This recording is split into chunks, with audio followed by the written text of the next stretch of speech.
Shalom, salam sejahtera dalam kasih Yesus Kristus untuk kita semua. Kami ucapkan selamat malam untuk semua umat Tuhan dimanapun Anda berada. Terima kasih telah bergabung bersama Cornelius Media di malam yang pertama dalam kebaktian kebangunan rohani Gereja Masehi Advent Hari ke-7 Daerah Misi Luwu Tanah Toraja bekerja sama dengan Yayasan Cornelius dengan tema Happiness with Jesus. Kami percaya dengan pertolongan Tuhan, melalui KKR ini, berkat-berkat rohani akan dirasakan oleh saudara-saudara umat Tuhan sekalian. Jika Anda merasa terberkati, Anda dapat membagikan tayangan ini kepada teman, sahabat, dan keluarga Anda. Malam ini kita akan mendengarkan lagu pujian, doa buka oleh Pendeta Diki Mapadin Esvil, dan diikuti dengan sambutan organisasi yang akan dibawakan oleh Pendeta Immanuel Supadang Emin, selaku Ketua Gereja Masehi Advent Hari ke-7 Daerah Misi Luwu Tanah Toraja. Kemudian kita akan mendengarkan tips yang akan dibawakan oleh Pendeta Othniel Christian Esvil dengan judul Mengatasi Pencobaan. Umat Tuhan sekalian, kami memiliki ruang doa khusus. Bagi saudara yang sedang bergumul dan rindu untuk didoakan, Anda bisa menulisnya di kolom komentar sosial media kami. Dan malam ini, doa akan dibawakan oleh hamba Tuhan Pendeta Jeffy Muaya, KVM. Pembahasan firman Tuhan pada malam hari ini akan disampaikan oleh Pendeta Handri Tapi MTH. Mari kita ikuti KKR ini dengan menyanyi lagu buka yang akan dipimpin oleh Praise Team.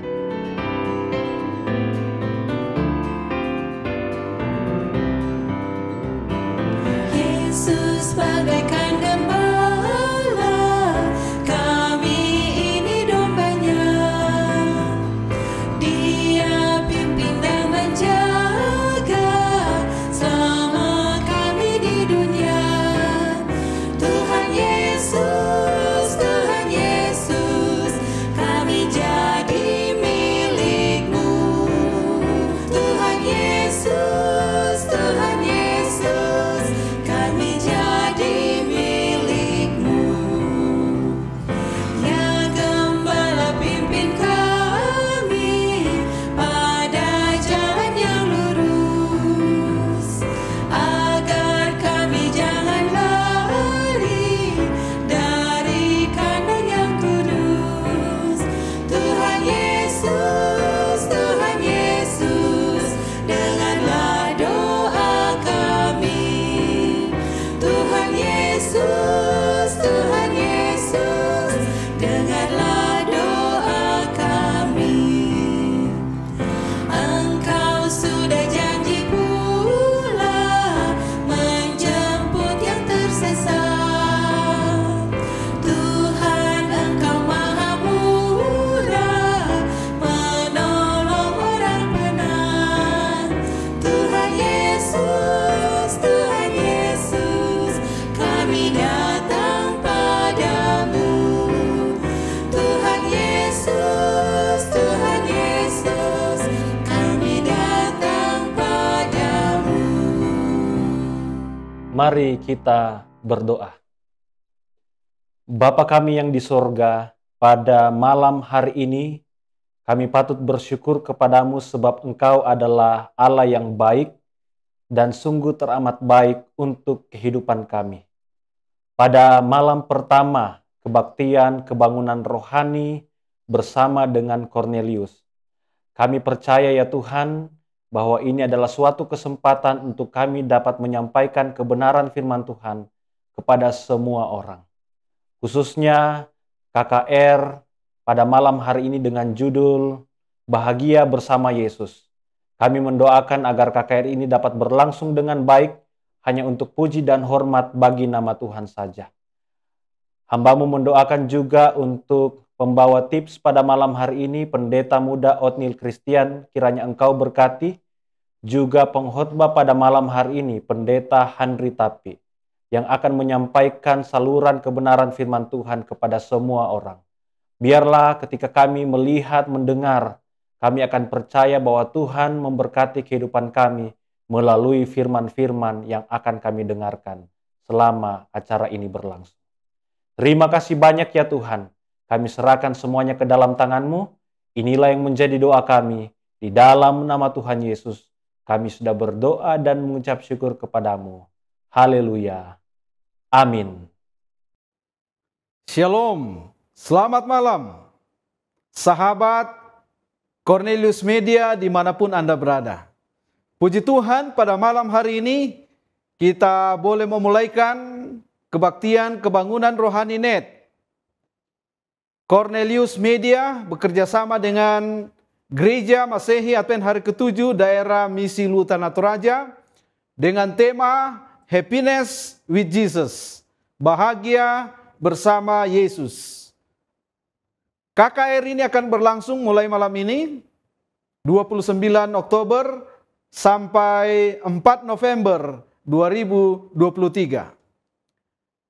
Kami sangat berharap saudara-saudara bisa mengikuti kegiatan ini dari malam ke malam sampai berakhirnya. Dengan harapan melalui kegiatan KKR Net ini akan membawa berkat rohani yang besar bagi seluruh umat Tuhan di mana saja Anda berada yang akan mengikuti program ini. Jangan lewatkan setiap malam. Dan jangan lupa untuk mengundang, mengajak keluarga dan sahabat kita supaya mereka juga boleh menikmati pembahasan firman Tuhan dari malam ke malam.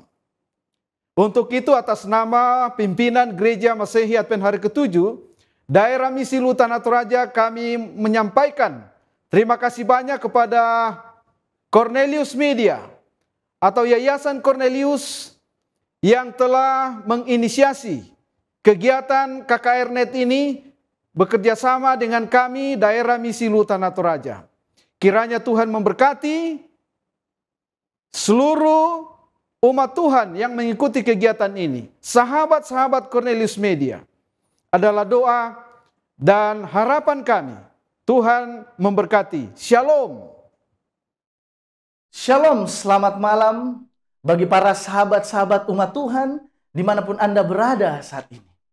Saat ini Anda sementara menyaksikan KKR Net yang sementara berlangsung dan di mana kita bersyukur dengan adanya KKR Net ini dari malam ke malam. Kita akan merasakan berkat Tuhan melalui firman-Nya dan juga ada tips-tips yang tentunya tips ini boleh menjadi bagian yang dapat membantu kehidupan kerohanian kita untuk menjadi lebih baik lagi.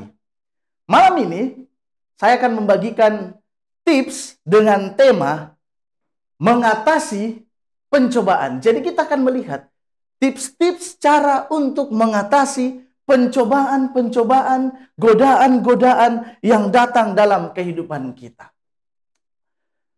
Fakta saat ini adalah kita hidup di dunia yang berdosa. Dan kita bisa lihat betapa luar biasanya kehidupan di dunia yang berdosa ini.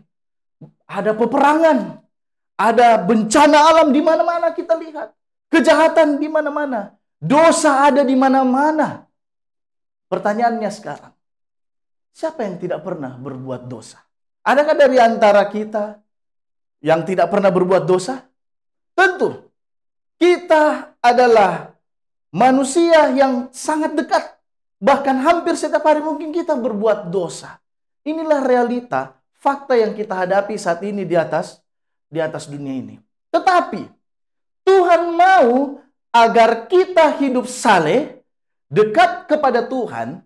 Tetapi di atas dunia ini ada banyak cobaan-cobaan yang membuat kita bisa jauh daripada Tuhan dan melakukan dosa.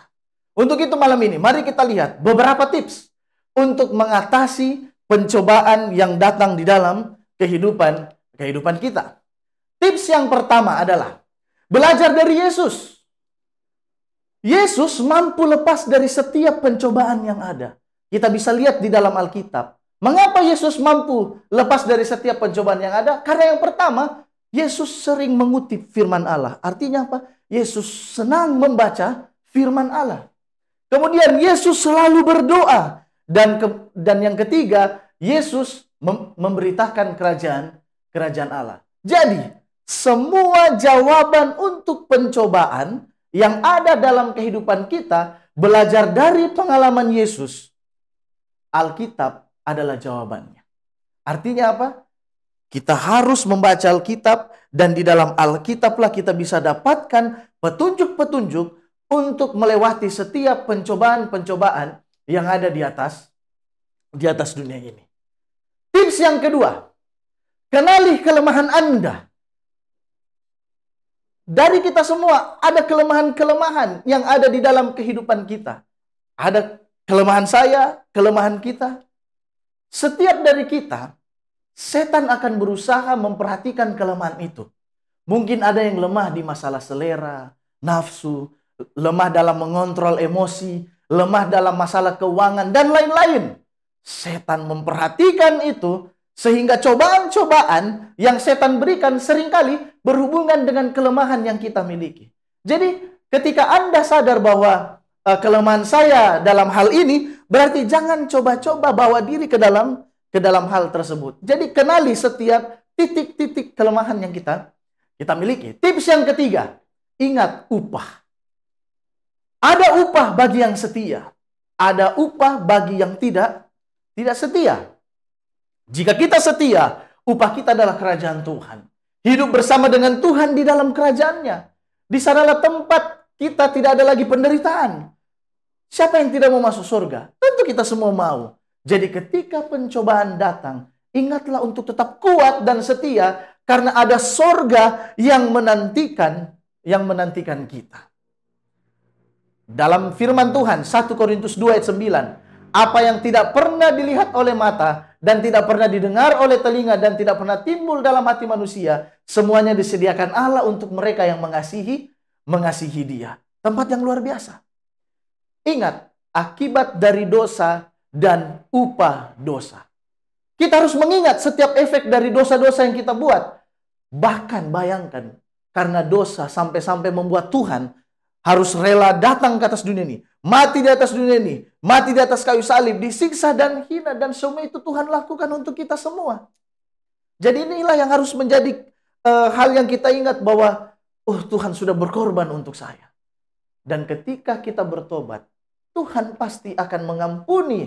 Tetapi jangan lupa ada efek dari dosa yang kita sudah lakukan. Contoh, kalau saya dulu pemabuk dan kini bertobat, Tuhan mengampuni. Tetapi efek dari saya dulu suka minum minuman keras, itu bisa saja tetap terjadi di dalam tubuh ini. Mungkin kita akan terkena satu penyakit. Ingat saudara-saudara sekalian, upah dosa ialah maut. Tips yang keempat, jangan mencintai uang. Ini dia. Dalam 1 Timotius 6 ayat 9, tetapi mereka yang ingin kaya terjatuh ke dalam pencobaan, ke dalam jerat, dan ke dalam berbagai-bagai nafsu yang hampa, dan mencelakakan, yang menenggelamkan manusia ke dalam keruntuhan dan kebinasaan. 1 Timotius 6 ayat 9. Matius 6 ayat 21, karena di mana hartamu berada, di situ juga hatimu berada. Pertanyaannya, siapa memang yang tidak butuh uang? Ini adalah kebutuhan, kita butuh uang. Lantas apa yang masalah dengan uang? Jadi uang bukanlah masalahnya. Tapi masalahnya adalah di masalah cinta uang. Karena kenapa? Karena saking cintanya orang-orang kepada uang, sampai mereka mengejar uang, dan bahkan demi mendapatkan uang itu, meninggalkan Tuhan. Rela melakukan hal-hal yang melanggar daripada perintah Tuhan. Karena kenapa? Karena cinta kepada uang. Tips yang kelima, berlari menjauh. Ya, Yakobus 4 ayat 8. Mendekat kepada Allah, dan Ia akan mendekat kepadamu. Banyak yang mau terhindar dari gaya hidupnya yang kelam. Dia selalu berdoa, dia selalu mengaku, dia selalu bilang, ya saya mau tinggalkan ini. Tapi bagaimana mau terhindar, justru dia tetap selalu ada di lingkungan yang bisa membuatnya untuk jatuh ke dalam dosa itu lagi. Kita harus keluar dari lingkungan itu agar kita bisa terhindar. Kita bisa bergaul, tapi jangan sampai kita bergaul dalam hal-hal negatif. Kita sering tergerincir masuk ke dalam dosa karena saat kita melihat pencobaan, kita justru seringkali menunggu untuk melihat kira-kira apa yang akan terjadi selanjutnya. Jadi, sahabat-sahabat umat Tuhan, harus ada planning. Untuk terbebas dari godaan-godaan yang ada, kita harus memikirkan semuanya. Dari awal harus mengingat semua yang akan terjadi kalau pencobaan ini datang dan saya lakukan. kita harus berpikir panjang ke depan. Ketika saya buat ini, kira-kira apa akibatnya? Seperti halnya kita tahu satu cerita yang terkenal di dalam Alkitab, yaitu Yusuf dan istri Potifar. Ketika Yusuf digoda oleh istri Potifar, apa yang Yusuf lakukan? Dia tidak tinggal di tempat itu, tapi dia berlari tinggalkan tempat itu. Sehingga itulah yang membuat dia bisa menghindari godaan yang diberikan oleh istri Potifar. Amsal 22 ayat 3. Kalau orang bijak melihat malapetaka, bersembunyilah dia. Tetapi orang yang tak berpengalaman berjalan terus, lalu kena celaka. Tips yang keenam, sibukkan diri Anda. Allah menciptakan manusia pada dasarnya adalah untuk bekerja. Dalam Kejadian 3 ayat 19, dengan berpeluh engkau akan mencari makananmu. Jadi kita akan sibuk. Itulah kita manusia. Setiap hari kita berusaha bekerja.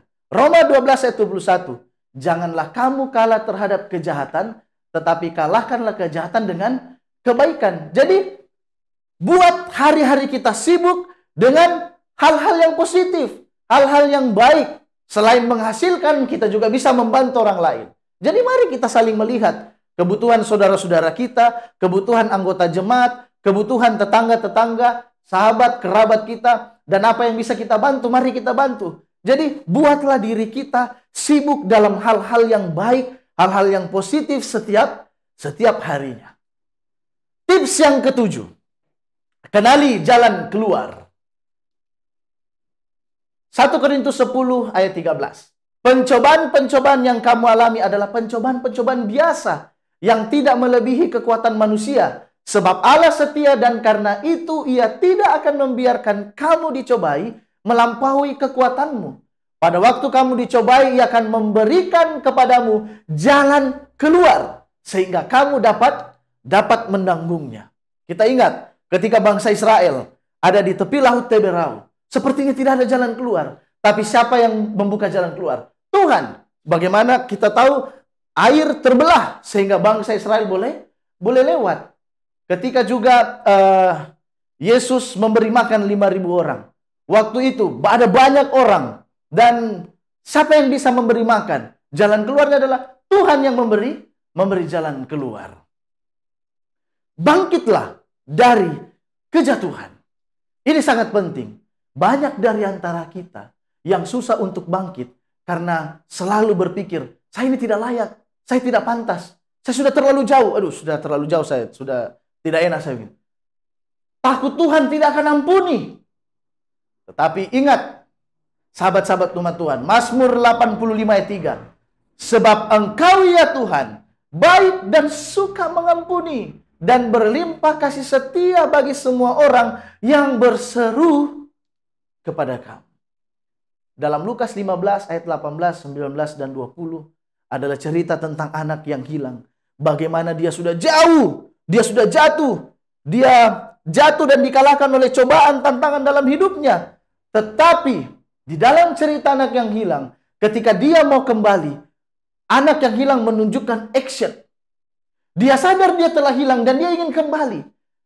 Tetapi dia bukan cuma sampai hanya pikirkan, oh ya saya hilang. Dia nggak hanya sampai di situ. Tetapi setelah dia pikirkan, bilang saya ini hilang, dia ambil action. Dia berdiri dan dia melangkah, dia bangkit. Dan kemudian dia pulang. Dia bertobat. Dan kita bisa melihat bagaimana respon ayah ketika dia pulang. Dia disambut oleh ayahnya. Dan begitulah Tuhan. Ketika kita jatuh dalam pencobaan, kita merasa jauh daripada Tuhan. Ketika kita ada rasa ingin kembali, kembalilah kepadanya. Karena Tuhan sangat senang untuk menyambut kita kembali. Tuhan menunggu, Tuhan sangat rindu menyambut kita kembali. Demikianlah 7 tips untuk mengatasi pencobaan, godaan di dalam kehidupan kita. Kiranya Tuhan memberkati kita semua.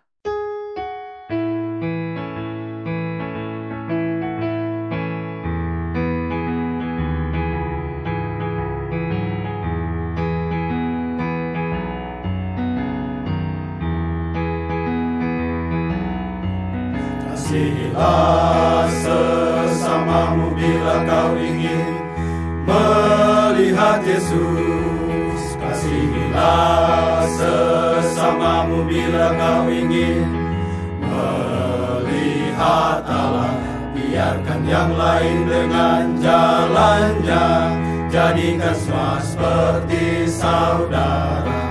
Kasihilah sesamamu bila lihat Allah. Kasihilah sesamamu bila kau ingin melihat Yesus. Kasihilah sesamamu bila kau ingin melihat Allah. Biarkan yang lain dengan jalannya, jadikan semua seperti saudara. Kasihilah sesamamu bila lihat Allah. Hanya Tuhan yang dapat menghapuskan dosaku. Hanya Tuhan yang dapat menghapuskan.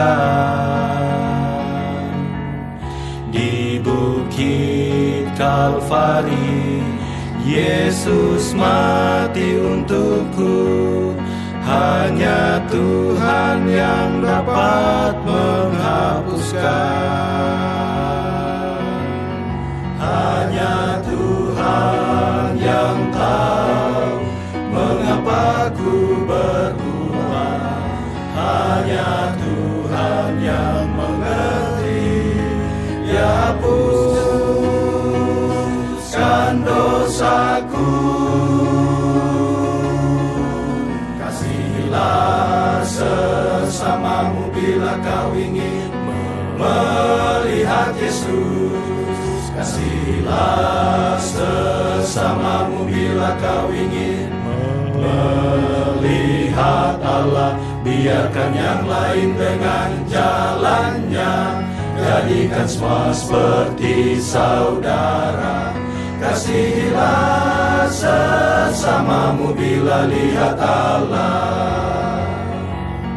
Ceritakan hal Yesus, Raja segala raja, Tuhan yang berkuasa selama-lamanya. Aku ini jalan, kebenaran dan hidup. Ceritakan hal Yesus selalu. Hai saudaraku,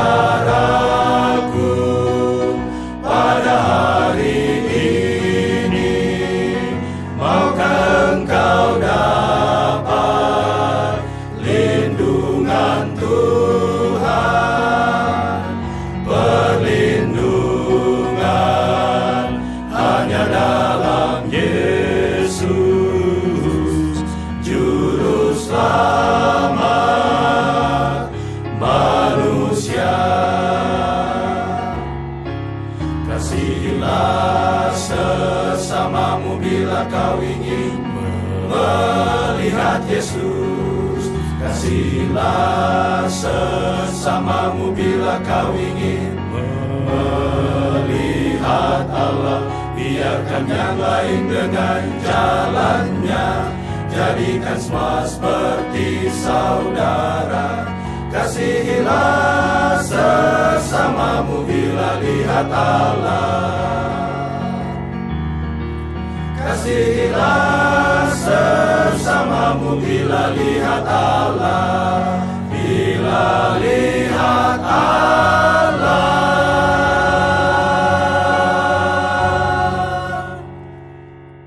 Mari Bapak Ibu Saudara sekalian, kita sama-sama berdoa. Ya Allah, ya Tuhan kami datang bersyukur berterima kasih oleh karena Engkau sungguh baik. Engkau telah menjaga kami, memelihara kami hingga pada saat ini. Kami anak-anak-Mu datang lagi memuliakan Engkau karena Engkau layak dimuliakan. Kami datang lagi meninggikan Engkau karena Engkau layak ditinggikan. Ampunilah kami ya Tuhan. layakkanlah kami dengan permohonan pada saat ini.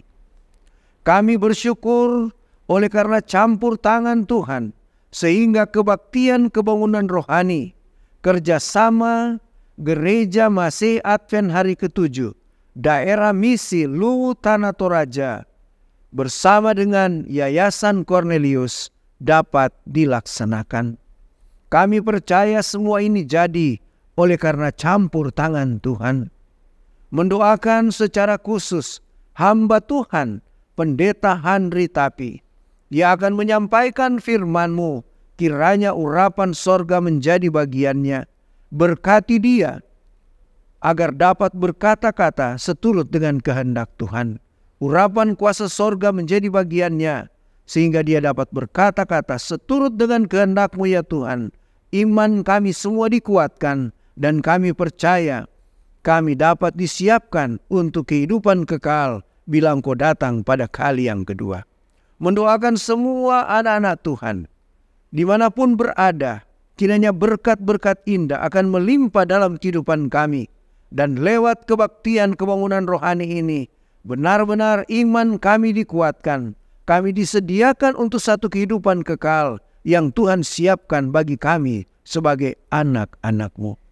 Mendoakan kepada pimpinan Gereja Masih Advent Hari ke-7, Daerah Misi Luwu Tanah Toraja, kiranya Engkau berkati seluruh umat Tuhan yang ada di daerah ini. Tuhan memberkati.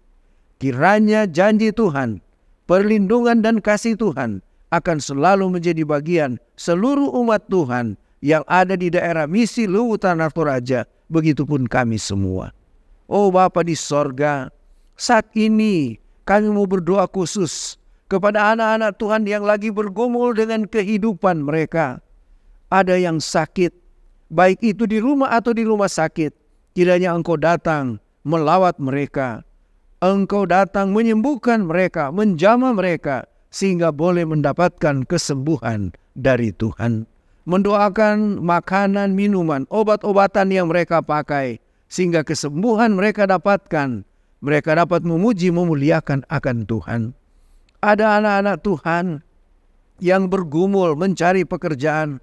Tuhan kiranya bantu agar dapat menemukan apa yang menjadi kerinduan mereka. Begitupun ada yang mencari pasangan hidup. Tuhan pertemukan dengan pasangan yang serasi, yang sesuai dengan kehendak-Mu. Anak-anak kami yang bergumul dalam bidang pendidikan, Tuhan berikan kepada mereka kemampuan untuk dapat melanjutkan pendidikan, menyelesaikan pendidikan, dan mereka boleh memiliki pekerjaan dan masa depan yang baik. Terima kasih karena Engkau mendengarkan permohonan ini ya Tuhan. Kami juga teringat akan bangsa dan negara kami. Engkau berkati mulai dari Bapak Presiden, Wakil Presiden, para menteri, dan seluruh pemerintahan yang ada sampai ke pelosok desa.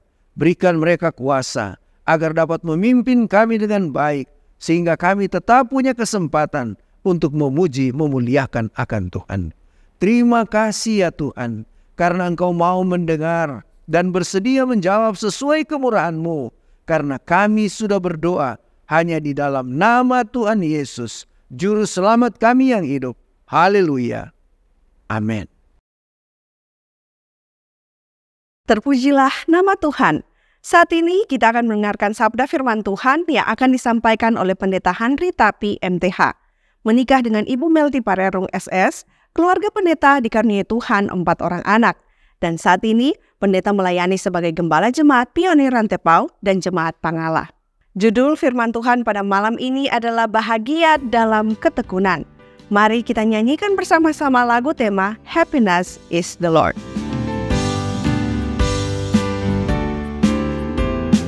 Happiness is to know the Savior, living a life within His favor, having a change in my behavior. Happiness is the Lord. Happiness is a new creation, Jesus and me in close relation, having a part in His salvation. Happiness is the Lord. Real joy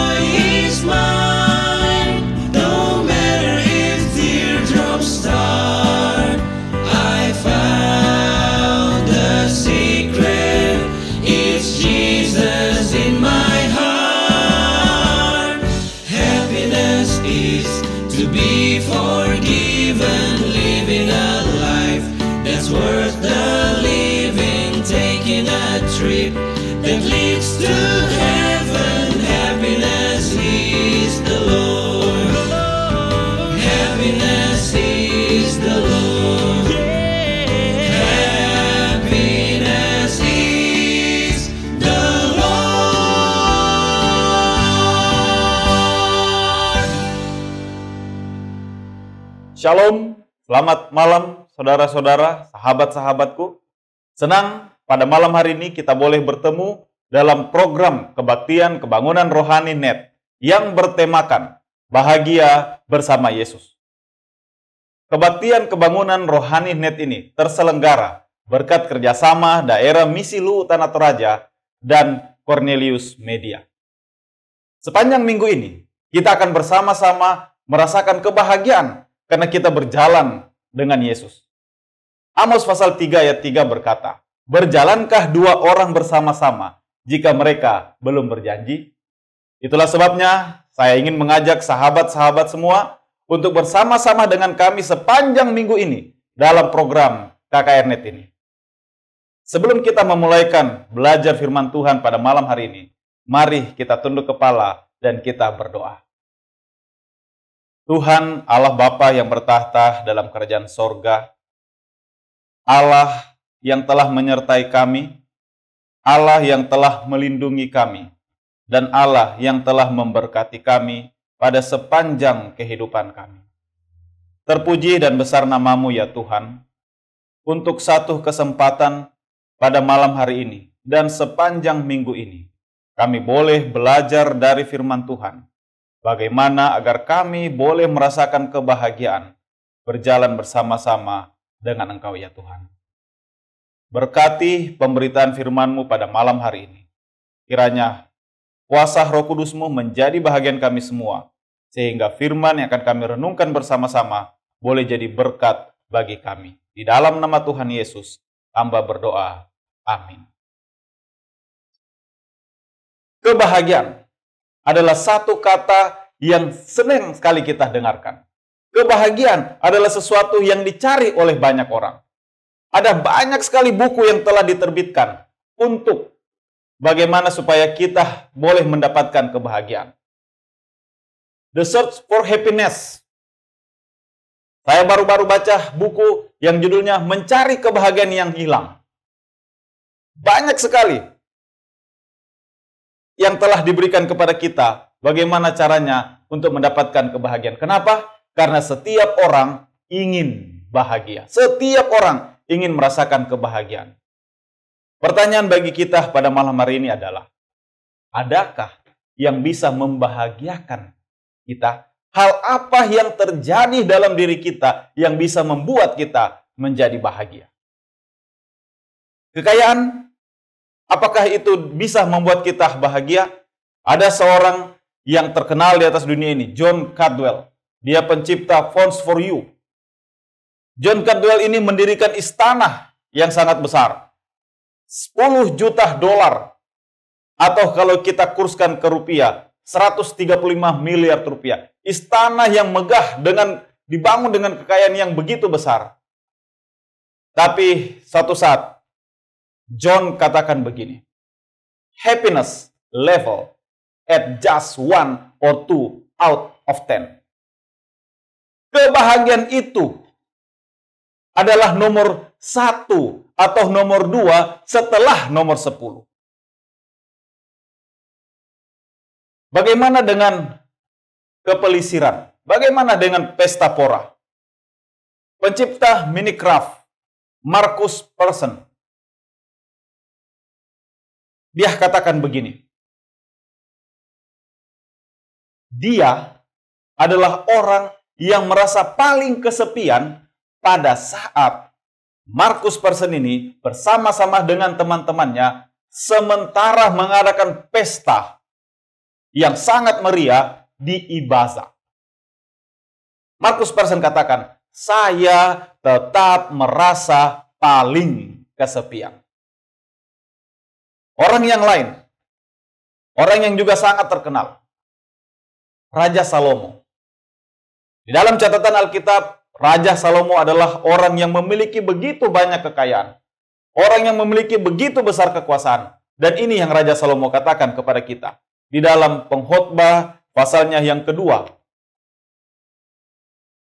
Kata Raja Salomo, apakah rumah, apakah taman atau kebun bisa membuat Raja Salomo berbahagia? Dalam Amsal pasal 4 ayat Amsal pasal 2 ayat 4 dan ayat 5, Raja Salomo katakan begini. Aku melakukan pekerjaan-pekerjaan besar, mendirikan bagiku rumah-rumah, menanami bagiku kebun-kebun anggur. Aku mengusahakan bagiku kebun-kebun dan taman-taman, dan menanaminya dengan rupa-rupa pohon dan buah-buahan. Semua yang kita suka telah dibuat oleh Raja Salomo. Bagaimana dengan orang-orang yang bekerja bersama-sama dengan dia? Bagaimana dengan ternak yang dipunyainya? Dalam Amsal pasal 2 ayat 7, Salomo tuliskan begini. Aku membeli budak-budak laki-laki dan perempuan, dan ada budak-budak yang lahir di rumahku. Aku mempunyai juga banyak sapi dan kambing domba, melebihi siapapun yang pernah hidup di Yerusalem sebelum aku. Dia punya banyak sekali kekayaan, banyak sekali ternak. Bagaimana dengan emas, perak, atau harta yang lain? Salomo tuliskan begini dalam Amsal pasal 2 ayat 8. Aku juga mengumpulkan bagiku perak dan emas, harta benda raja-raja dan daerah-daerah, semuanya kukumpulkan. Bagaimana dengan wanita? Bagaimana dengan kesenangan kita hiburan malam?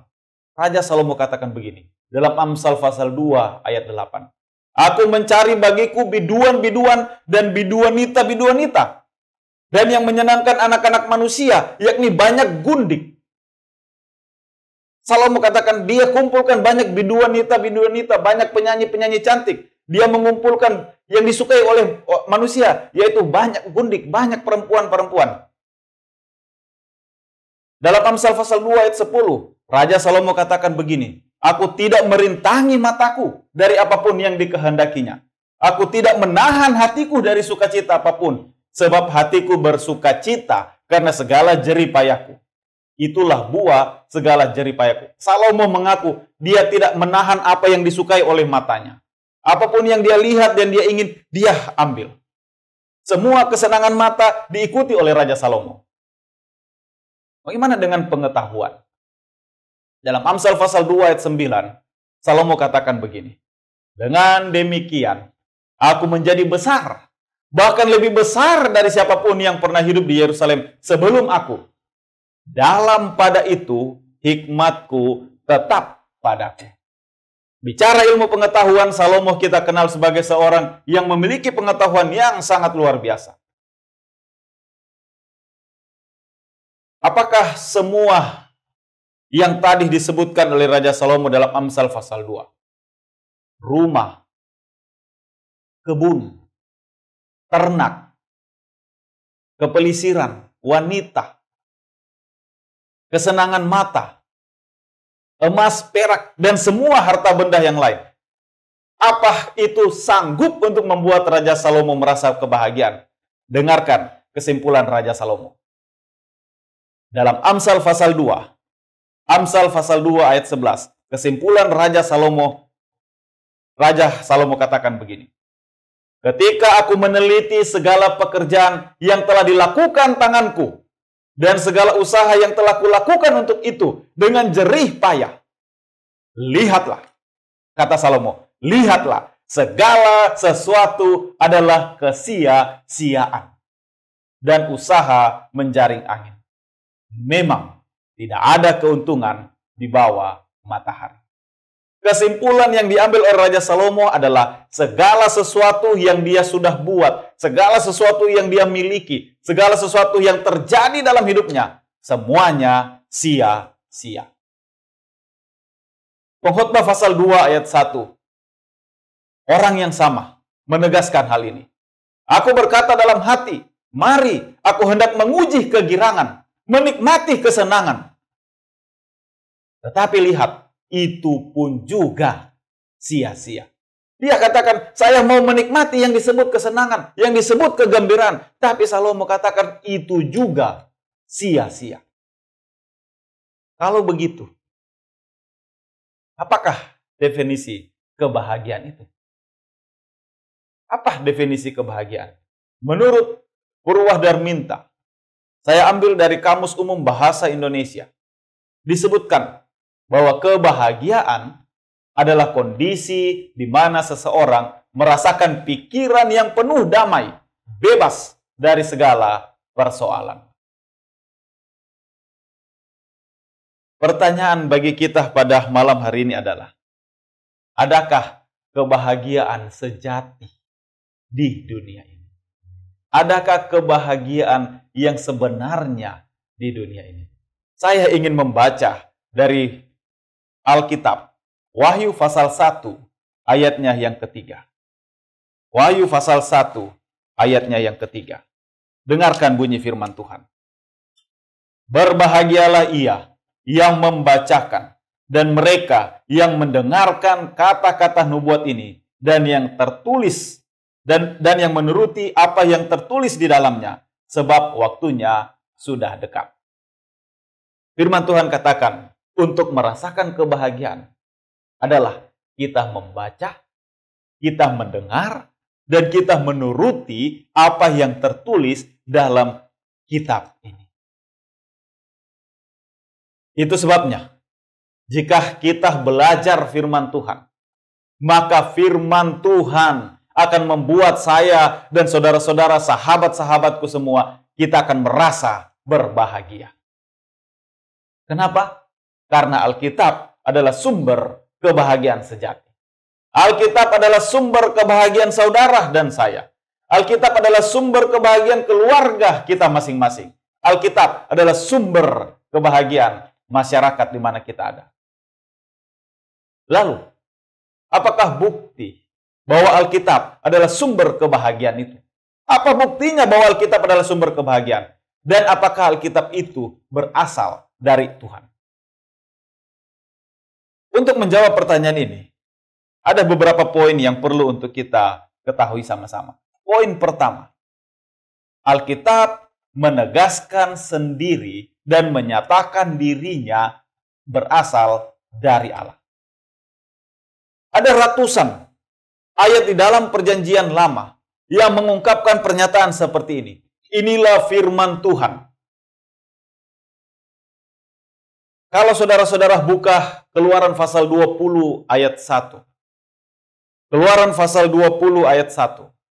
Ketika Tuhan memberikan 10 hukum kepada manusia, maka kita akan baca di ayat 1 dikatakan, Tuhan sendiri menegaskan bahwa dialah, Tuhanlah yang mengucapkan segala firman dan itu diberikan kepada umatnya. Keluaran 20 ayat 1 bunyinya, lalu Allah mengucapkan segala firman ini. Dalam kitab Perjanjian Baru, ada 2 ayat utama untuk doktrin atau untuk pengajaran bahwa Alkitab ini diinspirasikan oleh Allah.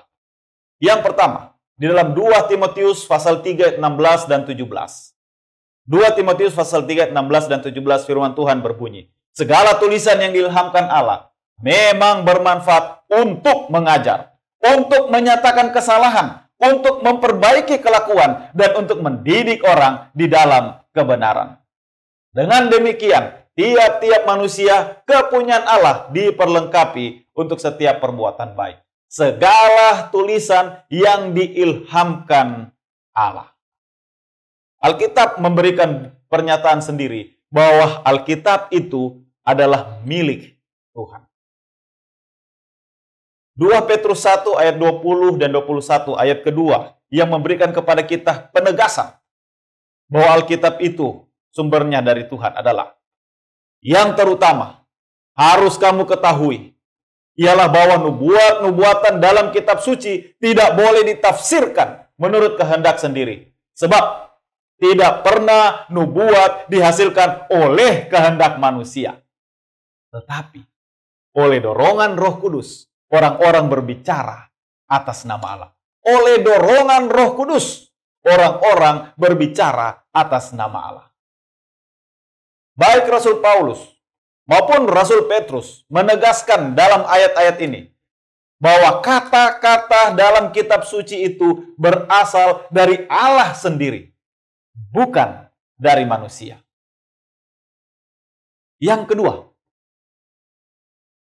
yang perlu kita ketahui adalah Alkitab ini didokumentasikan dan disalin secara akurat sehingga dapat dipercaya. Didokumentasikan dan disalin secara akurat sehingga dapat dipercaya. Saya berani mengatakan bahwa Alkitab tidak pernah berubah isinya. Banyak orang yang berpikir, mungkin Alkitab ini tidak asli lagi setelah berusia lebih dari 2000 tahun. Tetapi banyak penemuan-penemuan arkeologi, banyak penelitian-penelitian yang telah diteliti dan ditemukan bahwa Alkitab ini adalah asli seperti naskah asli ditulis. Penemuan yang paling fenomenal yang kita kenal adalah Dead Sea Scrolls. Ketika ditemukan di sebuah lubang gua di Qumran, dan setelah diteliti, maka kemudian seorang yang terlibat dalam penelitian ini, dalam pencaharian ini, yaitu Profesor Dr. Albright, beliau mengatakan bahwa gulungan kertas kuno yang ditemukan di gua Qumran itu adalah Alkitab Perjanjian Lama yang kira-kira ditulis sekitar 200 tahun sebelum Masehi. Jadi yang ditemukan di gua Qumran itu adalah tulisan-tulisan Alkitab Perjanjian Lama. Ditulis kira-kira 200 tahun sebelum Masehi, sebelum Yesus lahir. Dan ini yang dia katakan. Pada saat yang ditemukan itu, tulisan-tulisan yang ditemukan itu, dibandingkan dengan Alkitab yang ada sekarang ini, Profesor Dr. Albright katakan, isinya tetap sama. Isinya tetap sama. Alkitab ini berbeda dari buku-buku yang lain. Baik itu buku kuno ataupun buku modern, sahabat-sahabat. Berbeda. Alkitab berasal dari Tuhan yang Maha Tahu. Dan berasal dari Tuhan yang tidak mungkin keliru. Alkitab merupakan firman Allah yang sempurna dan yang tidak bisa salah. Alkitab tidak memiliki kesalahan dalam naskah aslinya. Karena setiap kata yang ditulis dalam Alkitab itu memiliki otoritas Tuhan. Karena Alkitab sepenuhnya berasal dari Tuhan. Itu sebabnya saya ingin mengatakan kepada sahabat-sahabat semua malam hari ini, Alkitab ini benar dan dapat dipercaya. Yang ketiga, yang perlu untuk kita ketahui sama-sama, bahwa Alkitab ini mengandung banyak nubuatan-nubuatan dan nubuatan-nubuatan itu tergenapi. Asal-usul suci di dalam Alkitab diperlihatkan melalui penggenapan dari banyak nubuatan-nubuatannya. Dari semua kitab suci yang ada di dunia ini, hanya Alkitab yang berisi banyak nubuatan atau ramalan yang digenapi secara akurat. Karena hanya Allah Alkitab adalah Allah yang Maha Tahu. Allah yang tahu tentang masa depan. Dan Allah yang berkuasa untuk menggenapi semua yang telah dikatakannya. Itu bisa kita baca dalam Yesaya pasal 46 ayat 9 dan ayat 10. Ingatlah hal-hal yang dahulu sejak purbakala, bahwasanya akulah Allah dan tidak ada yang lain. Akulah Allah dan tidak ada yang seperti aku, yang memberitahukan dari mulanya hal yang kemudian dan dari zaman purbakala apa yang belum terlaksana. Yang berkata, keputusanku akan sampai dan segala kehendakku akan kulaksanakan.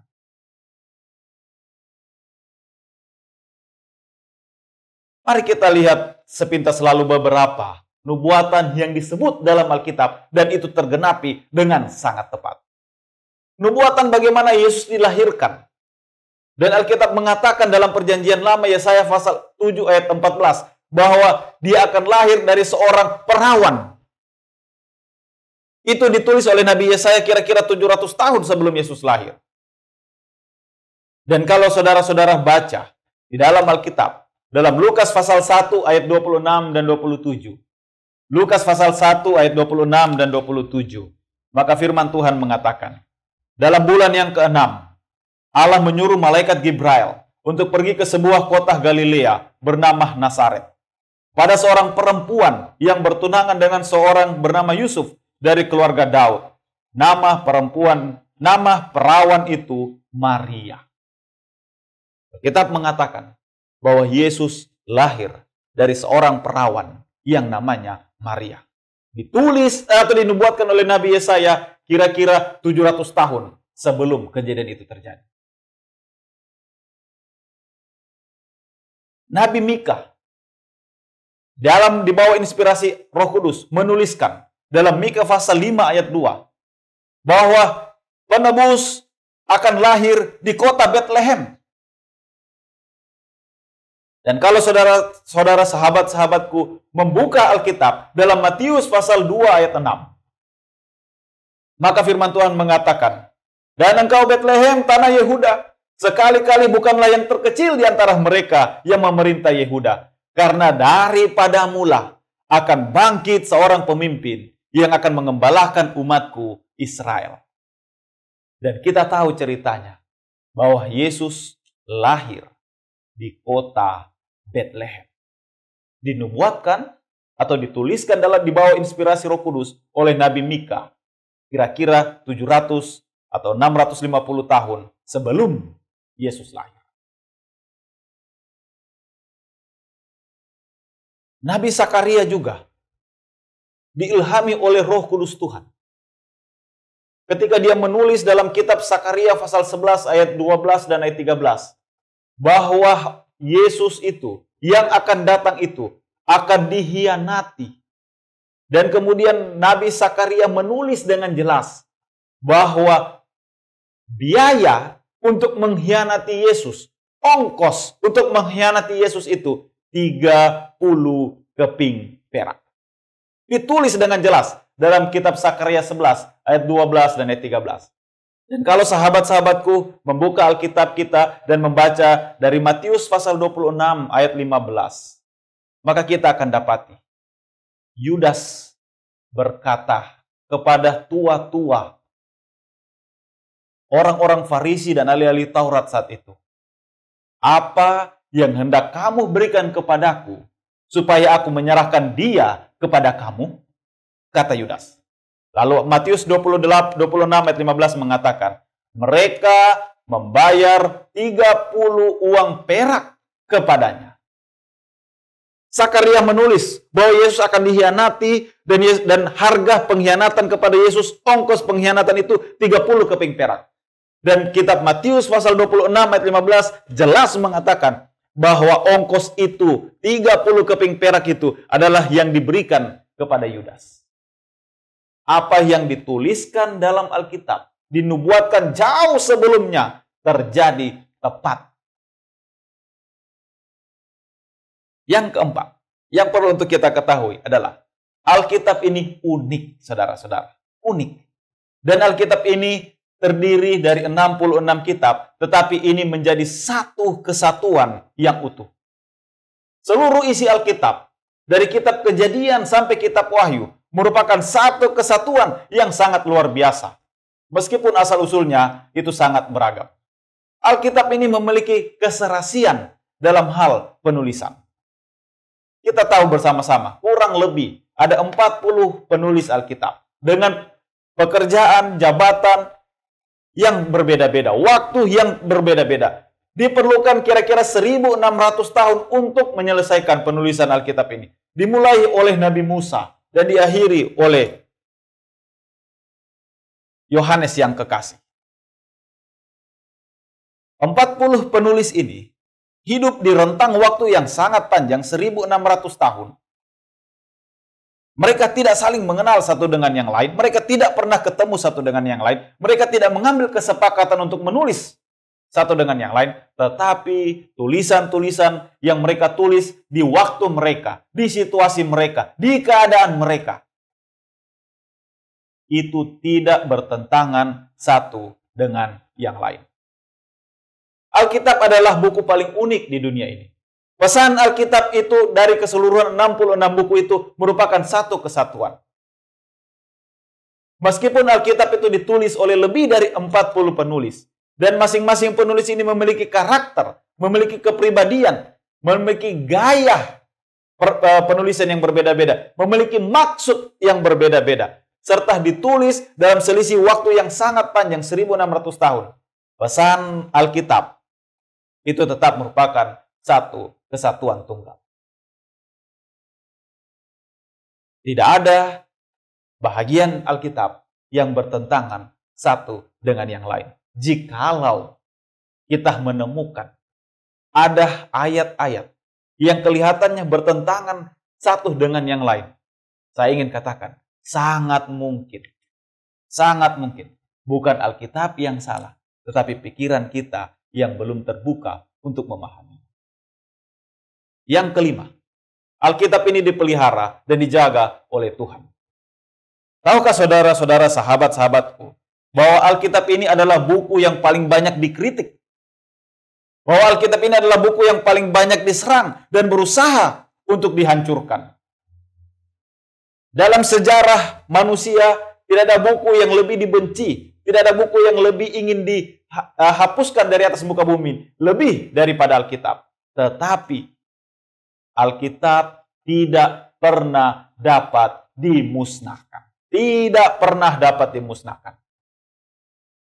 Ketika Yesus hadir di atas dunia ini, dalam Matius pasal 24 ayat 35, Yesus bersaksi, "Langit dan bumi akan berlalu, tetapi perkataanku tidak akan berlalu." Nabi Yesaya juga mengemukakan hal yang sama. Dalam Yesaya pasal 40 ayat 8, "Rumput boleh menjadi kering, bunga boleh menjadi layu, tetapi firman Allah kita," kata Nabi Yesaya, "kekal untuk selama-lamanya." Yang keenam, yang perlu untuk kita ketahui bersama-sama sahabat-sahabat, bahwa ketelitian dan ketepatan Alkitab ditegaskan oleh sejarah dan ilmu pengetahuan. Bahkan di dalam catatan Alkitab kita bisa dapati bahwa Alkitab ini mendahului pengetahuan. Saya kasih contoh. Dahulu, para ilmuwan, orang-orang pintar di atas dunia ini berdebat. Dan perdebatan mereka adalah bagaimana bentuk bumi ini. Bagaimana bentuk dunia ini. Apakah bulat atau datar? Ini perdebatan mereka. Apakah bulat atau datar? Ada yang berprinsip, ada yang berpegang pada bumi ini datar. Ada yang mengatakan bumi ini bulat. Berdebat mereka, ahli-ahli dan orang-orang pintar pada waktu itu. Apakah bagaimana bentuk dunia ini? Tetapi dalam kitab Yesaya pasal 40 ayat 22, firman Tuhan katakan begini, "Dia yang bertahta di atas bulatan bumi." Tuhan bertahta di atas bulatan bumi. Yesaya 40 ayat 22. Dan saudara-saudara, sahabat-sahabat perlu ketahui, Yesaya 40 ayat 22 ini ditulis kira-kira 2000 tahun sebelum seorang pelayar yang bernama Columbus menemukan benua Amerika Serikat. Dan ketika Columbus menemukan benua Amerika Serikat dan kemudian mengajarkan, barulah orang bisa menerima bahwa bumi ini bulat. Padahal Yesaya telah menuliskan jauh sebelum Columbus menemukan teori bahwa bumi ini bulat. Yesaya sudah katakan, Allah itu bertahta di atas bulatan bumi. Alkitab adalah buku yang sangat luar biasa, sahabat-sahabat. Alkitab adalah buku yang sangat luar biasa. Kenapa? Karena Alkitab adalah hadiah untuk kita semua. Alkitab adalah hadiah Allah untuk kita semua. Dalam Roma pasal 15 ayat 4. Sebab segala sesuatu yang ditulis dahulu telah ditulis untuk jadi pelajaran bagi kita, supaya kita tetap berpegang teguh pada pengharapan oleh ketekunan dan penghiburan dari kitab suci. Alkitab ini hadiah bagi saya dan sahabat-sahabat semua, karena Alkitab memberikan pengharapan kepada kita. Berapa banyak bahagian dari Alkitab dan apa sebetulnya isi atau pokok utama dari Alkitab ini? Pada satu saat, Yesus berkata kepada murid-muridnya dalam Lukas pasal 24 ayat 25, "Hai kamu orang-orang bodoh, Betapa lambannya hatimu sehingga kamu tidak percaya segala sesuatu yang telah dikatakan oleh para nabi. Segala sesuatu yang telah dikatakan oleh para nabi. Kemudian dalam pasal yang sama, ayat 27, Yesus melanjutkan. Lalu Yesus menjelaskan kepada mereka apa yang tertulis tentang Dia dalam seluruh kitab suci, mulai dari kitab Musa sampai segala kitab nabi-nabi. Menjelaskan kepada mereka apa yang tertulis tentang Dia. Yohanes pasal 5 ayat 39. Yesus memberikan teguran kepada orang-orang yang mendengar Yesus berbicara saat itu. Yohanes 5 ayat 39. Kata Yesus, kamu menyelidiki kitab-kitab suci, tetapi kamu tidak menerimanya. Padahal kitab-kitab suci ini memberikan kesaksian tentang aku. Kitab-kitab suci ini memberikan kesaksian tentang Yesus. Seluruh isi Alkitab bercerita tentang Yesus. Pertanyaan bagi kita pada malam hari ini. Berapa penting kita sebagai orang-orang Kristen, sebagai anak-anak Allah, berapa penting kita untuk belajar Alkitab.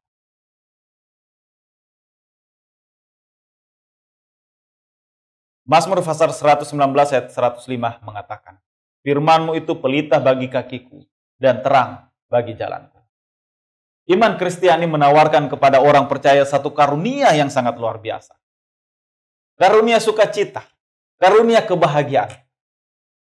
Ketika dunia menawarkan kebahagiaan yang sifatnya hanya sesaat, karena hanya bergantung pada keadaan, maka Alkitab mengajarkan kepada kita, menawarkan kepada kita bahwa ada sukacita dan ada kebahagiaan sejati. Karena itu berasal dari hubungan kita manusia dengan Tuhan yang di sorga. Mazmur 144 ayat 15, saya ingin baca ayat ini kepada kita semua. Mazmur 144 ayat 15, firman Tuhan mengatakan, berbahagialah bangsa yang demikian keadaannya, berbahagialah bangsa yang Allahnya ialah Tuhan. Mazmur 128 ayat 1 dan ayat 2. Mazmur 128 ayat 1 dan ayat 2. Firman Tuhan mengatakan, berbahagialah setiap orang yang takut akan Tuhan, yang hidup menurut jalan yang ditunjukkannya. Apabila engkau memakan hasil jerih payah tanganmu, berbahagialah engkau dan baik keadaanmu. Berbahagialah setiap orang yang takut akan Tuhan, yang hidup menurut jalan yang ditunjukkannya. Di mana kita tahu jalan yang ditunjukkan oleh Tuhan? Di dalam Alkitab. Mazmur 1 ayat 1-3 mungkin banyak di antara sahabat-sahabat menghafalkan ayat ini. Mazmur 1 ayat 1-3 berbunyi, firman Tuhan mengatakan, berbahagialah orang yang tidak berjalan menurut nasihat orang fasik, yang tidak berdiri di jalan orang berdosa, dan yang tidak duduk dalam kumpulan pencemooh. Tetapi yang kesukaannya ialah Taurat Tuhan, dan yang merenungkan Taurat itu siang dan malam. Ia seperti pohon yang ditanam di tepi aliran air, yang menghasilkan buahnya pada musimnya, dan yang tidak layu daunnya. Apa saja yang diperbuatnya berhasil. Mazmur 119 ayat 2 dan ayat 3. Saya ingin baca ayat-ayat ini untuk memberikan penegasan kepada sahabat-sahabat semua. Betapa bahagianya kita ketika kita membaca dan mempelajari firman Tuhan.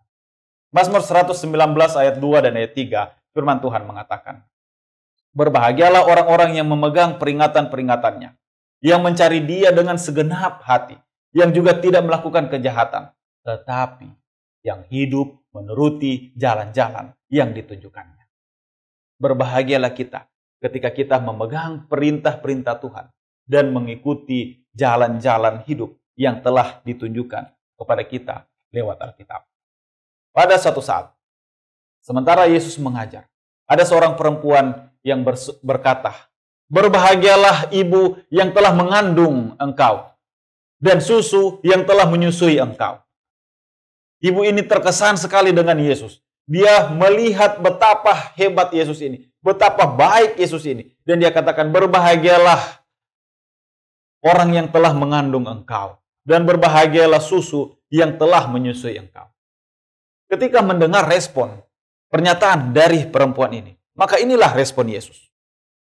Kalau saudara-saudara baca ceritanya dalam Lukas pasal 11 ayat 27 dan 28, maka respon Yesus adalah, yang berbahagia, kata Yesus, ialah mereka yang mendengarkan firman dan yang memeliharanya.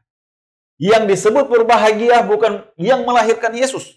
Yang disebut berbahagia bukan yang menyusui Yesus. Yang disebut berbahagia oleh Yesus adalah mereka yang mendengarkan firman Allah dan yang memelihara firman itu di dalam kehidupannya. Itu sebabnya ayat yang menjadi awalan kita dalam perenungan firman Tuhan malam hari ini. Wahyu 1 ayat 3. Berbahagialah ia yang membacakan dan mereka yang mendengarkan kata-kata nubuat ini dan yang menuruti apa yang tertulis di dalamnya, sebab waktunya sudah dekat. Berbahagialah kita yang membaca, berbahagialah kita yang mendengar, terlebih berbahagia kita yang menuruti apa yang tertulis di dalamnya. Menuruti firman Tuhan itu adalah suatu tindakan yang mutlak, sahabat-sahabat. Tidak bisa ditawar-tawar. Mungkin apa yang kita baca bertentangan dengan akal pikiran kita, bertentangan dengan logika kita. Tetapi ketika kita taat pada apa yang firman Tuhan katakan, itulah saat di mana kita akan merasa bahagia.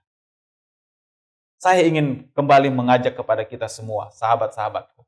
Mari kita mencintai firman Tuhan ini. Mari kita meluangkan waktu kita di tengah-tengah segala kesibukan kita untuk membaca, untuk mencari apa yang Tuhan rencanakan bagi kita di dalam kehidupan kita.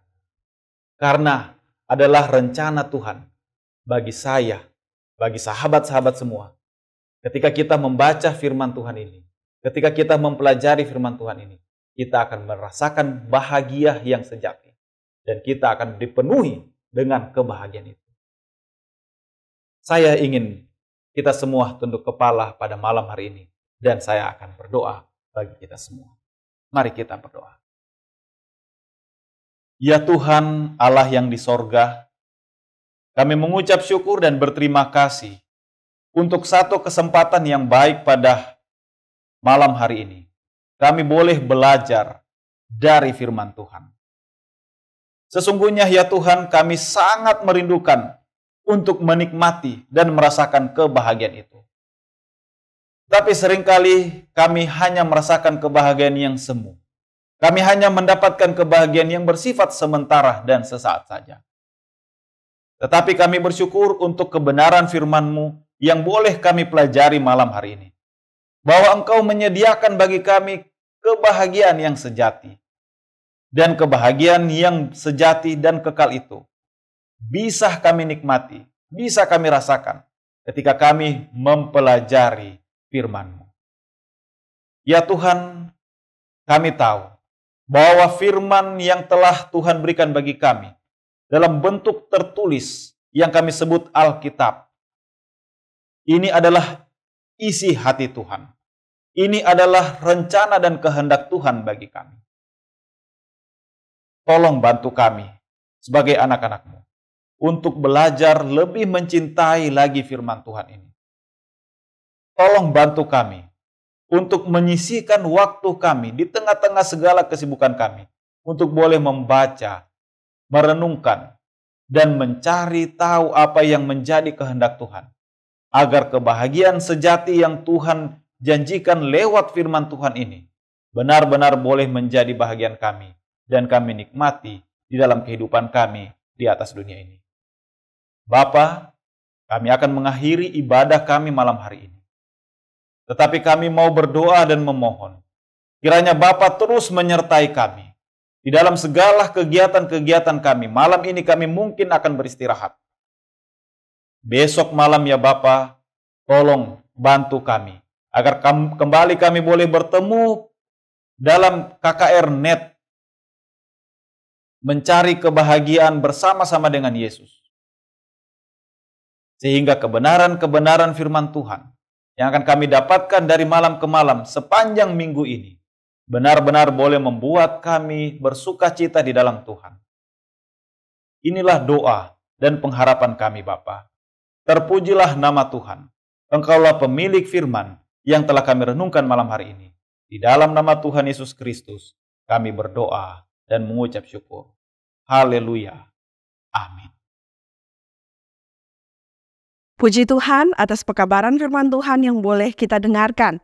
Kiranya berkat Tuhan tetap menjadi bagian kita semua, terlebih khusus bagi umat Tuhan yang telah mengikuti KKR pada malam hari ini. Kami tetap mengundang Anda sekalian untuk kembali bergabung bersama kami besok malam pada pukul 19.00 waktu Indonesia Tengah melalui live streaming di YouTube channel dan Facebook Cornelius Media dengan judul Firman Tuhan, Bahagia dalam Pengharapan yang akan disampaikan oleh Pendeta Ferry Simon MTH. Terima kasih untuk kebersamaan kita pada malam hari ini, sehingga seluruh rangkaian KKR boleh terlaksana dengan baik. Saya mewakili panitia dan kru yang bertugas pamit undur diri. Tuhan Yesus memberkati kita semua dan sampai berjumpa besok malam. Shalom.